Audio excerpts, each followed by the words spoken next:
сакал да изразам големо жалење и сочувство до загинатото лице.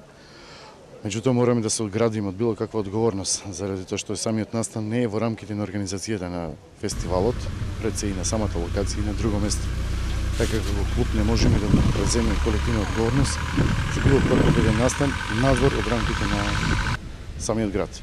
Значи, клуб кој што негува мотокултурата во градот и пошироко, која порака испраќате до младите, воопшто до луѓето кои што се обидуваат, сега станува тренд еден, на возење, уживање на авантурите со мотор, која е пораката што испраќате и до родителите воедно, со оглед на ваквите трагични настани? Секој еден настан, секој еден фестивал организиран на ваков начин, не само кај нас, и до целата република, пред се ги носат пораките дека мотокултурата или мотоспортот без заштитна кацига, без внимание и отворени очи 24 часа, во секој момент додека се управува со моторот, едноставно не може да се замисли, не може да се помисли управувањето на истиот. Затоа и сите овие фестивали и носат одредени пораки, како што беше погледни 2 пати спаси живот, носи кацига, спаси го собствениот живот, дарувај крв, спаси тој живот.